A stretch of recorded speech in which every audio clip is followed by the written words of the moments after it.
Good morning. Welcome to Faith in the Morning. Something good is going to happen to you today, so expect miracles. Thank you for joining me today. Faith in the Morning exists to help you start your day with faith and encouragement, and that's exactly what's going to happen today. So thank you for streaming Faith in the Morning. Thank you for adding us to your morning routine. I want to remind you that this is our daily devotional, weekday devotional podcast video format, but we also have a newsletter format that will help you add to your faith even more. So make sure you read today's newsletter.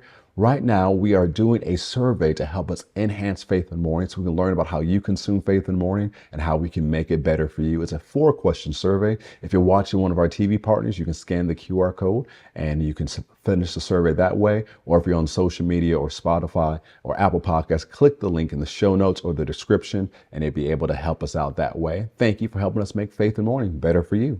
Well, let's get going with our Faith in the Morning daily devotional confession. Say it with me. Say, I'm the salt of the earth. I'm the light of this world. Jesus said it, so I believe it. I'm a carrier of the glory of God. Today, I will experience the extreme goodness of God. Today, I make myself available for God to show his goodness to others through me. Today, I'm increasing in influence. Today, I will see the goodness of God in my life. Today, something good is going to happen to me, so I expect miracles. Praise God. Go with me to James chapter 1. This week and last week, we looked at Romans chapter 5. We've learned that we rejoice in hope of an expectation of the glory of God showing up in our life. But we also, we rejoice in the midst of pressure, knowing that this pressure is going to develop perseverance in us. So this week, we've been talking about having supernatural perseverance. So say out loud and put in the chat. If you're watching a place as a chat option, say, I have supernatural perseverance. Notice what this supernatural perseverance does in James chapter 1.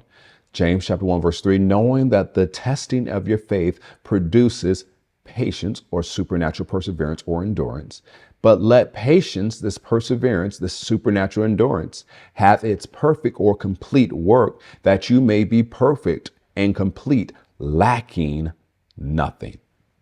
So notice this. The testing of your faith. It's not God doing the testing of your faith. We know from Romans 5 and James 1 in context, it's talking about the pressures and the trials in life that you're choosing to count it joy. So when you're going through pressure, when you're going through drama, all this stuff is popping off in your life, either because it's part of life, because of the attack of the enemy or stuff that other people did, that instead of being discouraged, instead of giving up, instead of quitting, you decide to respond the correct way. You respond with joy. You respond with hope. As James 1 teaches, you ask God for wisdom. The correct response to pressure produces spiritual maturity within you. And what happens as the supernatural perseverance grows? We know, as Romans 5 says, it produces character in you. But also it says this patience, that when this patience does exactly what it wants to do, it grows and completes its work in you. You will be complete. You will be whole, lacking nothing.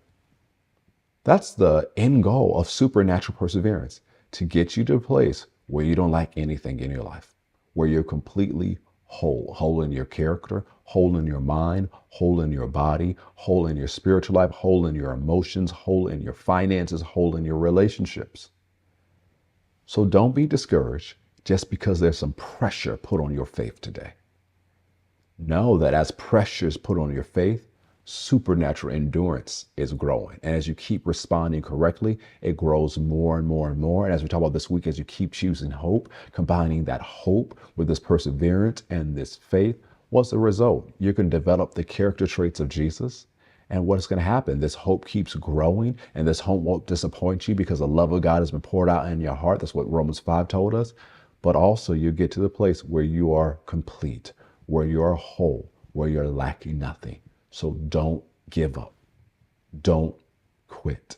Let patience have its perfect work in you. It's transforming you into the person you always dreamed of being. It's transforming you into what God has called you to be. Don't give up. Don't quit. Stay full of faith. Stay full of hope. Keep moving forward. Keep on keeping on. Keep pressing forward and watch what God does in your life. God is not out of miracles. So know that something good is going to happen to you today. Expect miracles and keep moving forward. Have a wonderful weekend. I love you so much. Please fill out that survey for us so we can enhance Faith in the Morning for you. Read today's newsletter and subscribe. Have a great day, a miraculous weekend. Love you so much. God bless.